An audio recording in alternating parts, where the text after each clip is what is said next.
Eu sou Mário Persona e essas são as respostas que eu dei aos que me perguntaram sobre a Bíblia. Você escreveu dizendo que tem 17 anos e está disposto a sair de casa para servir o Senhor, levando apenas a sua Bíblia e sem se preocupar com dinheiro ou como vai sobreviver. Enquanto isso, a sua mãe discorda de você e acha que fazer isso seria loucura. O seu sentimento é muito nobre, principalmente numa época em que tanta gente usa o nome de Deus para ganhar dinheiro.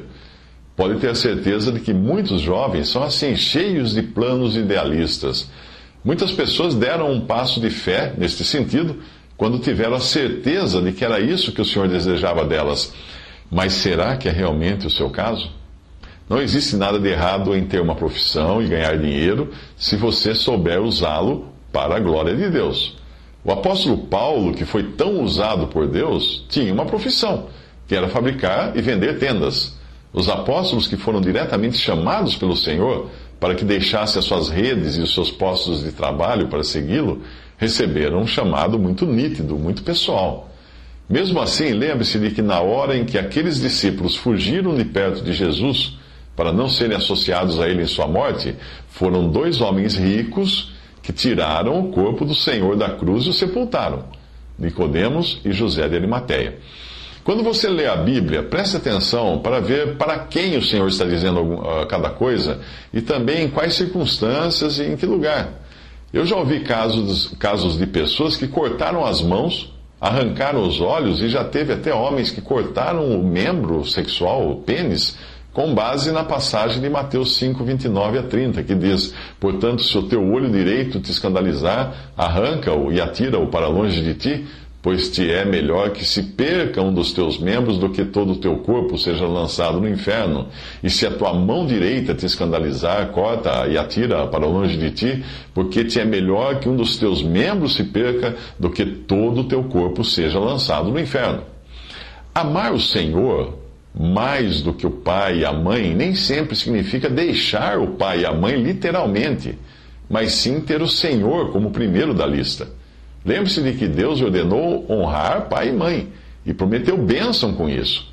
O Senhor Jesus repreendeu os fariseus porque eles usavam de um argumento para não honrarem pai e mãe, dizendo que aquilo que seus pais poderiam aproveitar deles tinha sido dedicado ao Senhor. Isso está em Marcos 7, de 9 a 13, e dizia-lhes: bem invalidais o mandamento de Deus, para guardares a vossa tradição, porque Moisés disse: honra teu pai e tua mãe, e quem maldisser o pai ou a mãe deve ser punido com a morte. Porém vós dizeis: se um homem disser ao pai ou à mãe, aquilo que poderias aproveitar de mim é corbã, isto é, oferta ao Senhor, nada mais lhe deixais fazer por seu pai ou por sua mãe, invalidando assim a palavra de Deus pela vossa tradição que vós ordenastes. Se você sair de casa, isso não significará que você estará amando mais o Senhor, mas estará apenas amando mais a sua própria interpretação da Bíblia, enquanto seu pai, sua mãe e muitos outros ficarão com uma péssima impressão de você. Tente ir falar de Cristo a essas pessoas depois de fazer isso, e você verá a reação delas. Quando o Senhor enviou seus discípulos dizendo que não levassem bolsa, mas vivessem do que as pessoas lhes dessem, aquilo foi uma ordem específica para aqueles homens, para aquele momento e aquela situação especial. Não foi uma ordem para todos os cristãos.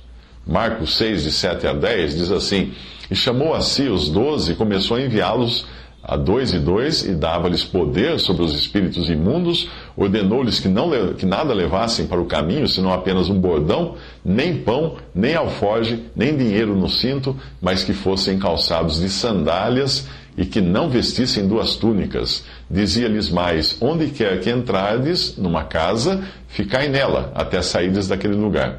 Se você continuar lendo, verá que depois, mais tarde, o próprio Senhor dá uma ordem diferente para os discípulos. Os tempos haviam mudado, a ordem que antes valia para um momento em que o Messias tinha chegado e estava sendo apresentado aos judeus, agora já não servia para o momento quando o Messias tinha sido rejeitado e estava a ponto de ser morto. Aqueles discípulos que teriam reinado com Cristo, se os judeus os recebessem, daquela hora em diante seriam mortos por amor a Cristo, vivendo num mundo que pregou o Filho de Deus numa cruz.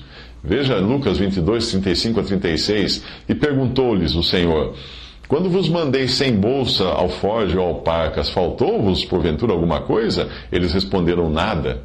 Disse-lhes, pois, mas agora, quem tiver bolsa, tome-a, como também o alforje. Quem não tiver espada, venda o seu manto e compre-a. A sua ideia de receber o Espírito Santo como uma sensação ou experiência mística não é bíblica. O Espírito Santo é dado a todo aquele que crê em Jesus, todo aquele que verdadeiramente nasceu de novo, mesmo porque, se alguém não tem o Espírito de Cristo, esse tal não é dele, diz Romanos 8:9. Portanto, antes de tomar qualquer atitude, procure conhecer mais a palavra de Deus e tê-la aplicada na sua própria vida. Quando João, em Apocalipse 10, recebe um livrinho, primeiro ele acha gostoso na sua boca, depois ele acha amargo. Apocalipse 10, de 9 a 11, fui ao anjo dizendo, dá-me o livrinho, e ele disse-me, toma-o e come-o, e ele fará amargo o teu ventre, mas na tua boca será doce como mel. E tomei o livrinho da mão do anjo, comi-o, e na minha boca era doce como mel, e havendo-o comido, o meu ventre ficou amargo. E aí ele disse, o Senhor disse-me, importa que profetizes outra vez a muitos povos e nações e línguas e reis. Antes que João pudesse profetizar, isto é, falar a muitos povos, nações e línguas, não bastava ele receber a mensagem e passar adiante. Isso é tão fácil e doce quanto mel. Ao contrário, era preciso que ele a engolisse, que aplicasse na sua própria vida, que sentisse o quanto a verdade era amarga de se experimentar na prática, antes de sair por aí pregando a outras pessoas. Pense nisto.